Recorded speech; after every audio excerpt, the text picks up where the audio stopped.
Hi, I'm Tony Van Veen, CEO of Discmakers. In my last video, I talked a little bit about how often to post on the different social media platforms and the different types of posts.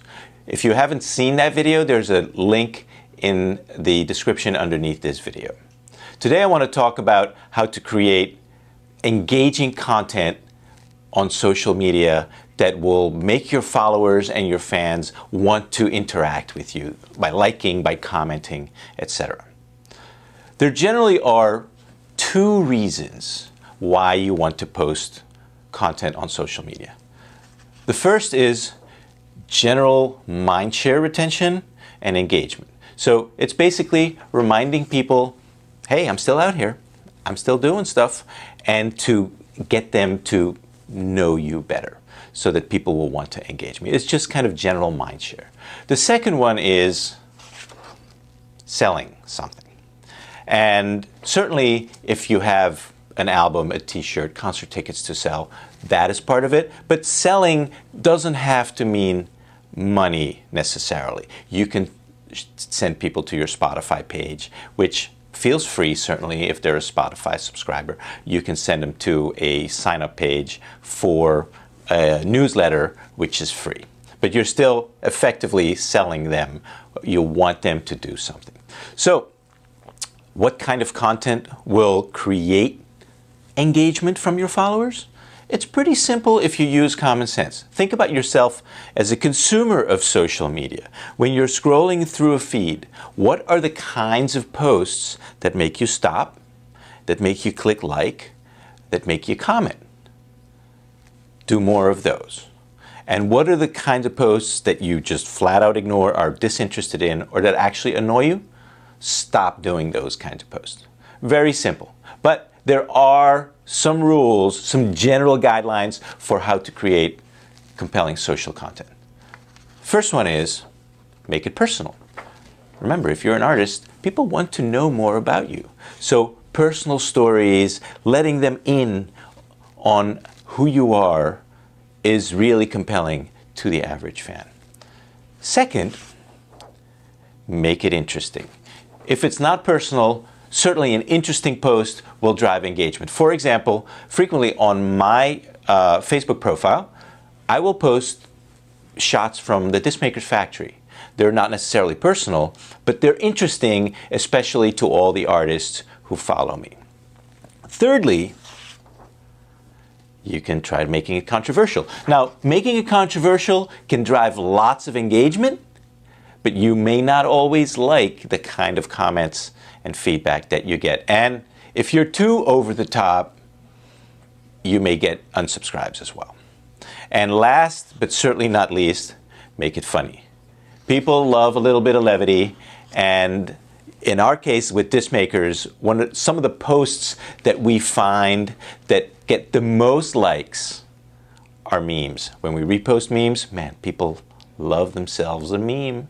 So those are the basic guidelines for how to create compelling content. And then make sure that your posts look good, right? Especially Instagram, which is kind of a photo-based social network. Make sure that these posts that you put look attractive and look good. Now, if you're trying to do a selling post, there are some other guidelines in addition to what I just talked about. There is a rule in marketing, an old rule, almost a century old, called the Rule of 7, that talks about how a recipient of a marketing message needs to hear this message repeatedly as much as 7 times before they finally take the desired action.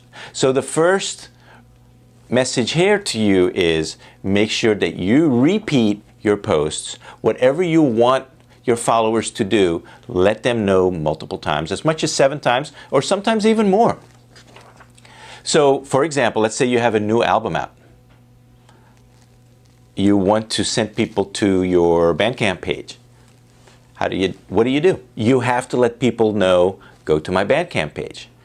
And the problem is, if all you do is the same post, you create one post, and you post it twice a day, 7 days in a row, go to Bandcamp, go to Bandcamp, go to Bandcamp, new album, new album, new album. People are going to tune out. They see it once, they're like, oh, that's interesting, but they don't take action. And they see it again, and by the third time they see it, they're like, all right, I'm bored, I'm out. So the trick is to figure out how to vary the content of your posts in a way that they're all either personal or interesting or maybe even controversial or funny, all slightly different, but all with the same end result.